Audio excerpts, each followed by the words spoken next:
And here we go with another follow-up video of the Mount to Coast P1. So here we are in the middle of summer 2025. It is the summer of Mount to Coast here on Busy Dad Running. Okay, so what do we have? Just another interval follow-up for how the shoe is doing. Now, the S1, the P1, I am wearing every single day. I'm going to rotate through those during the summer here to work and to there's some running involved, but specifically I'm using those two for standing practically all day long and then doing my job and then kind of going about my dad life as that is. So how are these doing?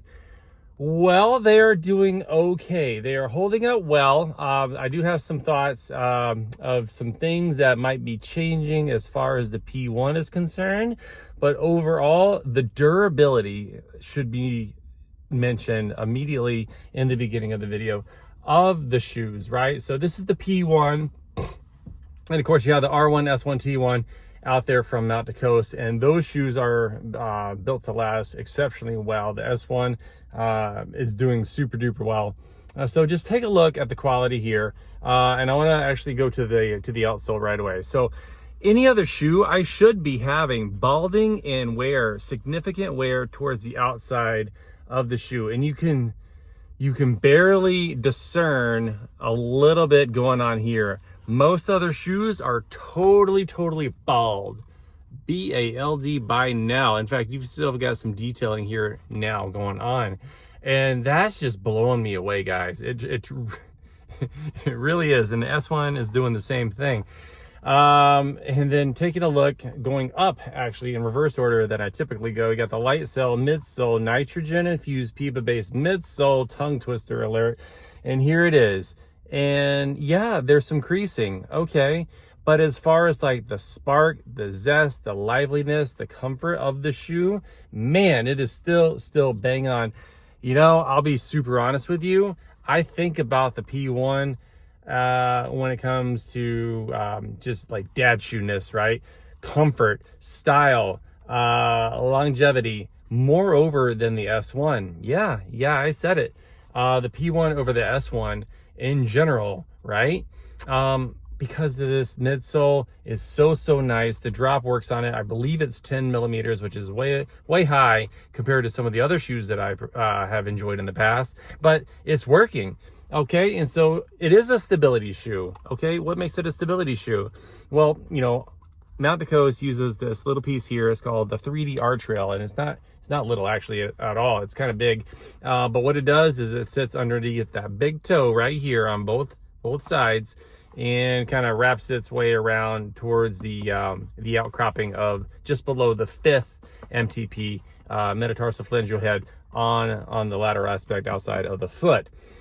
So I definitely detect a multi-segmented action that happens with each step. And with each step, I'm talking about heel to midfoot to forefoot. As far as that transition goes, you know, you can definitely feel that there are different phases to this shoe. Okay, and whenever it gets to that latter phase, that distal, you know, just about to have a toe off, midfoot to toe off, you can really feel that golf ball on top of a golf tee. You know, your first big toe joint kind of dipping down into this little 3D arch rail, being not controlled, but like held like a little spoon, you know, and you got your little golf ball, big ball of the toe joint there, and then that, you know, the tee of the golf ball tee apparatus, that the big joint here, kind of just like being held and supported and spooned by the 3D arch rail. It's super cool. And then like 2 through 5 are independent and kind of get you know, treated, you know, separate and identifiable, I should say, to the rest of the foot in action. So there's a lot of attention to the heel. There's some now flattening out of the arches as far as the arch support goes, in terms of just standing on the shoe all day long. It's a walking, running shoe, so I don't think that they have this marketed as something that you would just stand static and stagnant all day long. So not a ding, it's just a note. But whenever you are moving along in the shoe, you can feel the action potential engaged with the shoe. Okay, like the 3D arch rail, the light cell midsole here, and then this GoFlow technology, which is just kind of this trajectory of the foam as it just transitions from heel to toe. There's a lot of stuff going on in the P1, and it is one of their heavier shoes. But of course, I'm using this for all things lifestyle at this point, so it's not that big of a deal. So what does that mean? That means that when you're walking around in the shoe, it is just such a comfortable sensation.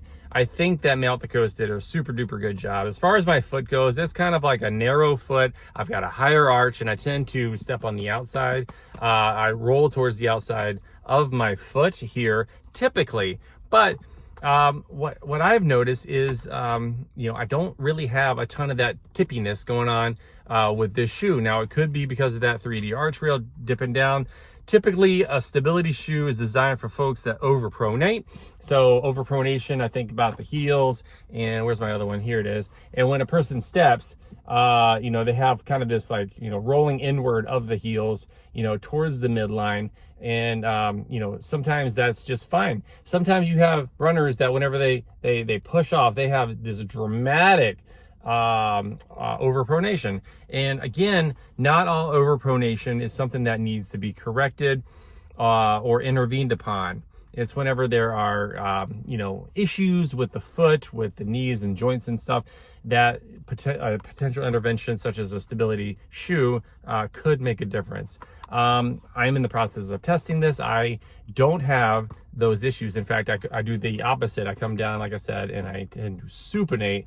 So pronation, supination. You think about supination like you're about to hold a cup of soup. So supination. This would be awkward to hold soup with. That's pronation. All right, this is supination. So the opposite. Anywho, but it's just something that I note as far as how the shoe is done. Because again, just tying a bow on this, typical stability shoes will have a hardish element here, more towards the back of the shoe to capture that abnormal hindfoot motion. But I stand on the rock of not all pronation is bad. Okay, that's just my personal rock that I like to stand upon. Now, coming off that rock, having a look at just the lastness of the shoe, pun intended, not a dang bit of separation. Like the quality buildmanship of the shoe is still there. The fit and comfort of the shoe is still there. I do notice that there is still this slippiness going on to the top of the insert of the shoe, especially about kind of those lesser toes over here. Now, again, that could just be the way that my particular gait works within an enclosed space.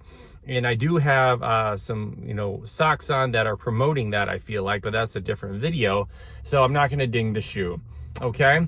Because when I'm moving around, that is a sensation that I am feeling, but I don't feel that it is something that is negative towards the shoe. It just happens to be my particular biomechanics, and I can't say something negative about a shoe whenever it's my particular biomechanics that are causing it, okay? Very comfortable, very breathable. As far as running goes, it's just a comfortable shoe. There's, not a ton of speed that can be expected, I feel like, out of the P1. It is just a set it and forget it kind of shoe. But again, for my particular testing, I'm doing just a big long-term test of it, see how it goes. And so far, so good. If my goal was to destroy these shoes and then have a maniacal laugh about the thing midway through the test, well, I'm sorry to say it ain't happening. These shoes are still soldiering on and pressing forward and doing super duper well. Therefore, I will continue the test. It is now July 9th and it is nice and warm outside. And I'm just going to press forward with the testing of the Mount the Coast Series R1, P1, S1, T1. And that is what we got so far, guys. So hopefully everybody's doing super duper well. All right. It's been crazy. So my basement is totally torn up. I told you that we had some flooding in the basement. And I realized that there's a lot of flooding and a lot of water damage all around the country here. So I am empathizing. I am feeling you. and I'm so sorry. They had to come in, they gutted the entire basement. Like, our carpet is all ripped up, our baseboards are off, their drywall is all jacked up. You know, and I'm not turning into this safety checklist video here, but I'm just a little miffed as to how it all went down, and I'm saving you the details because this is a running channel. If you want more details, ask, and I'll be happy to share that in the comments. But that's what I got, everybody. Thank you guys so much. We'll see you in the next one, and have a wonderful day.